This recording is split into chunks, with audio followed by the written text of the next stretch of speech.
നിങ്ങൾ ഫോർമുല 1 കാണുന്നവരാണെങ്കിൽ നിങ്ങൾ എപ്പോഴെങ്കിലും റേസ് കണ്ടിട്ടുണ്ടെങ്കിൽ അല്ലെങ്കിൽ പ്രീസീസൺ ടെസ്റ്റിംഗ് ഒക്കെ കണ്ടിട്ടുണ്ടെങ്കിൽ നിങ്ങൾ കണ്ടിട്ടുണ്ടാവില്ല ഇതുപോലെ പച്ച അല്ലെങ്കിൽ ഒരു ഓറഞ്ച് കളറുള്ള ഒരു പെയിന്റ് കാറിന്റെ ബോഡിയിൽ പെയിന്റ് ചെയ്തത്.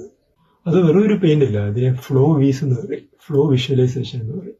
ഇത് ചെയ്യുന്നത് എന്തിനാന്ന് വെച്ച് കഴിഞ്ഞാൽ എഞ്ചിനീയേഴ്സിന് ആ ഒരു കാറ് മാനുഫാക്ചർ ചെയ്യുന്നത്, അതിന്റെ എയറോഡൈനാമിക്സ് ഡിസൈൻ ചെയ്യുന്നതിന്റെ ഭാഗമായിട്ട് സ്റ്റഡി ചെയ്യാൻ വേണ്ടിയാണ് ഇങ്ങനെ ചെയ്യുന്നത്. ഡ്രൈവേഴ്സ് ഒരു ലാബ് പോകുന്നതിന് മുമ്പ് എഞ്ചിനീയേഴ്സ് അവർക്ക് എവിടെയാണ് സ്റ്റഡി ചെയ്യേണ്ടത് അവിടെ ഈ പെയിന്റ് അപ്ലൈ, എന്നിട്ട് ഡ്രൈവേഴ്സ് ലാബിന് പോയിട്ട് തിരിച്ചു വരുമ്പോഴത്തേന് ഈ പെയിന്റ് ഡ്രൈ ആയിട്ടുണ്ടാവും. അപ്പോൾ ആ പെയിന്റിന്റെ ആ ഒരു ഫ്ലോ ഉണ്ടല്ലോ, ഇപ്പോൾ കാർ ഓടിക്കൊണ്ടിരിക്കുമ്പോൾ എയർ അടിക്കുമ്പോൾ ആ പെയിന്റ് മറ്റിടത്തൊക്കെ സ്പ്രെഡ് ആവും.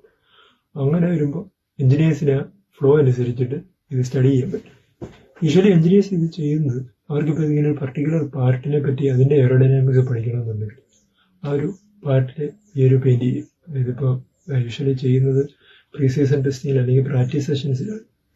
ഇപ്പോൾ ജസ്റ്റ് സ്റ്റഡി ചെയ്യല്ല, അവരാദ്യം ഈ ഒരു കാറിന്റെ ഏതെങ്കിലും ഒരു പർട്ടിക്കുലർ സെക്ഷൻസ്, ഇപ്പൊ ഹാലോയുടെ സെക്ഷനിലാണ് ഇവർ സ്റ്റഡി ചെയ്യാൻ ഉദ്ദേശിക്കുന്നത്. ഹാലോ അതിനെ ഡിസൈൻ ചെയ്യുമ്പോൾ തന്നെ കമ്പ്യൂട്ടർ സിമുലേഷനിലൂടെ ഇവർ ഒരു ടൈപ്പിലുള്ള ഫ്ലോ സ്റ്റഡി ചെയ്യും. എന്ന് പറഞ്ഞാൽ ഒരു ട്രാക്കിൽ ഓടുമ്പോൾ ആ ഒരു ഹാലോയിൽ കൂടെ എയർ എങ്ങനെ ഫ്ലോ ചെയ്യുന്ന ഒരു സ്റ്റഡി ചെയ്യും സിമുലേഷനിൽ.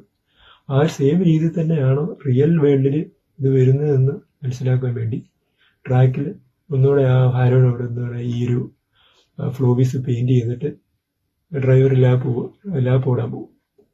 എന്നിട്ട് ആ റിയൽ ലൈഫും പിന്നെ സിമുലേഷനും കൂടെ കമ്പയർ ചെയ്തിട്ടാണ് സ്റ്റഡി ചെയ്യുന്നത്. അങ്ങനെ കാർസിന്റെ ഡിസൈനിങ്ങിൽ ക്രൂഷ്യലായിട്ടൊരു റോൾ ഉള്ള ഒരു ടൈപ്പ് ഓഫ് സ്റ്റഡിങ് ആണ് ഇത്, ഫ്ലോ വീസ് ഉപയോഗിച്ചിട്ടുള്ള സ്റ്റഡി. അപ്പോൾ ഇതിനെക്കുറിച്ച് കൂടുതലായിട്ടുള്ള എഫ് റിലേറ്റഡ് വീഡിയോസ് അറിയണമെങ്കിൽ ഒന്ന് കമന്റ് ചെയ്യണേ. വേറൊരു വീഡിയോ ആയിട്ട് വീണ്ടും വരും.